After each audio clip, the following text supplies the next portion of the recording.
Here's the #1 reason golfers miss side hill putts.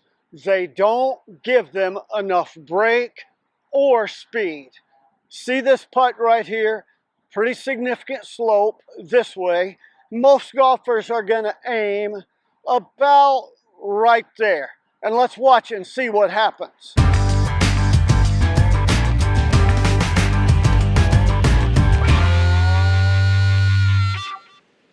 And now I'm still 6 feet from the hole. But I've actually come up with a simple formula that shows you exactly how much break to play on these, and it works on almost any green. Let me show you right now. Most greens on the golf course have slope ranging anywhere from 1 to 6%. And it seems sometimes on a lot of courses, especially the hilly courses with lots of undulation on the greenskeepers love to put the pins on spots that are 3 or 4 or even more percent slope.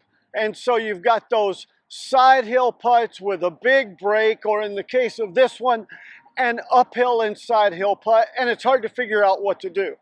A couple of weeks ago, I did a video on controlling your speed, and I gave you a formula called the slope speed formula. You ought to go back and watch that. It really helps you adjust your aiming point for the speed uphill or downhill of the green.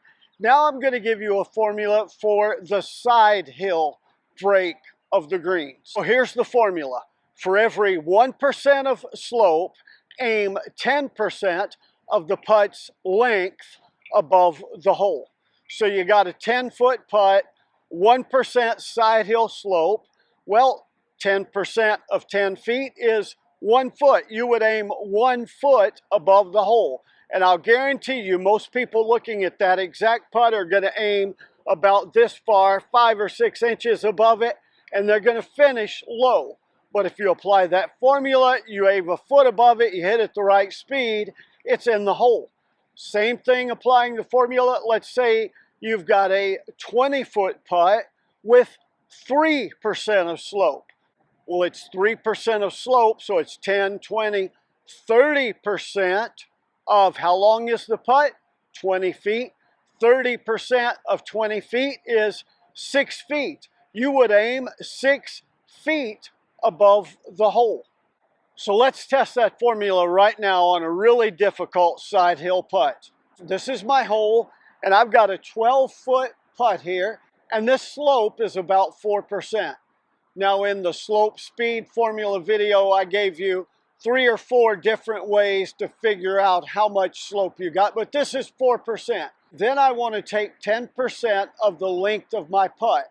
Well, it's a 12-foot putt, so 10% of that would be 1.2 feet. Now I've got 4%, so I'm going to multiply that 1.2% times 4, and that gives me 4.8 feet, almost 5 feet above the hole. So instead of aiming here at the hole, or here a ball or two outside, or even here a ball or two, I'm going to aim way up here at 5 feet outside the hole. Oh, and by the way, since I know that this putt is a little bit uphill this way, I'm also going to move my imaginary target further up the hill. So I'm applying the slope speed formula that I gave you in the previous video also. So now for this putt, I'm aiming up here, 5 feet above and actually past the hole. And my belief is the ball is going to get up in this area somewhere and turn down the hill and go in the hole. By the way, if you watch this channel, you know that I use a green reading method called the EGOS method, where you stand over your ball and you hold your putter up and take a reading. And my EGOS green read gave me a gap of about right here. But I've calibrated, and it's a 3-gap day, so there's the original gap, there's 2 gaps, there's 3 gaps. I get the same read, the same starting line with the EGOS method that I use, but I'm aware a lot of you Don't use that method. I'm also aware that you have a putt like this and you look at it and you go, no, that read can't be right. I really don't need to aim that far above the hole. Yes, you do.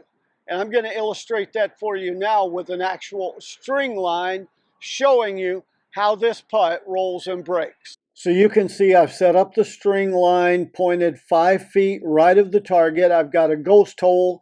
That's my hole I'm aiming at, and I'm going to let gravity pull the ball back into that ghost hole. And if you watch here, you can see how far it rolls down the hill, even though that was good and would have gone in. Same putt without the string line, so you can see it really does have 5 feet of break. A lot of slope here. And while you're rolling in these side hill breaking putts and amazing your buddies, go ahead and take advantage of your buddies by playing this game from my friends at Vegas Golf Game.